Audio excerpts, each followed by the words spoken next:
ಮೈಸೂರಿನಲ್ಲಿ ನಾನು 2014ರಲ್ಲಿ ಲೋಕಸಭಾ ಅಭ್ಯರ್ಥಿಯಾಗಿ ಬಂದಂದಿನಿಂದಲೂ ಕೂಡ ಪರಿಚಿತರು ಅಂದರೆ Venkatesh, Indian T V Venkatesh ಮತ್ತು ಅವರ ಸಹೋದರ ಬಸವಣ್ಣ ಇಬ್ಬರು ಕೂಡ ಹಲವಾರು ಸಮಾಜಮುಖಿ ಕೆಲಸಗಳನ್ನು ಮಾಡ್ಕೊಂಡು ಬಂದಿದ್ದಾರೆ. ಅದರಲ್ಲೂ ವಿಶೇಷವಾಗಿ ಬಸವ ಮಾರ್ಗವ ಅಂತ ಒಂದು ಸಂಸ್ಥೆಯನ್ನು ಮಾಡಿಕೊಂಡು ಕುಡಿತವನ್ನು ಬಿಡಿಸುವಂಥ ಕೆಲಸವನ್ನು ಮಾಡ್ತಾಯಿದ್ದಾರೆ.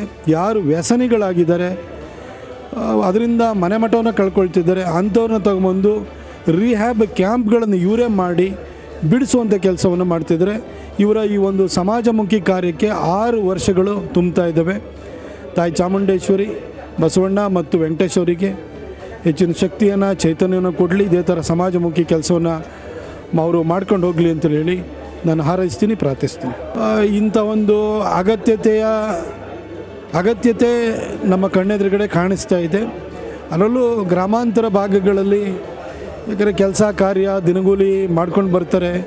ಬಂದಿದ್ದ ಕಮಾಯಿನಲ್ಲಿ ಅದನ್ನು ಕುಡಿದು ಪಲ್ಟಿ ಹೊಡೆಯುವಂಥದ್ದು ಆಗ್ತಾಯಿರ್ತದೆ. ಇದು ಗಂಡಸರಿಗೆ ಮಾತ್ರ ಸೀಮಿತವಾಗಿಲ್ಲ, ಅದು ಮಹಿಳೆಯರಿಗೂ ಕೂಡ ಅದು ವ್ಯಾಪಿಸಿದೆ.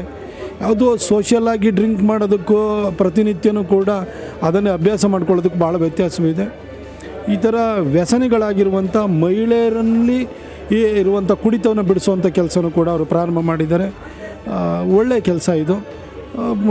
ಸಮಾಜದ ಸ್ವಾಸ್ಥ್ಯವನ್ನು ಕಾಪಾಡುವ ನಿಟ್ಟಿನಲ್ಲಿ ಒಂದು ಶ್ಲಾಘನೀಯ ಕೆಲಸ ಅಂತ ಹೇಳಲಿಕ್ಕೆ ಬಯಸ್ತೀನಿ.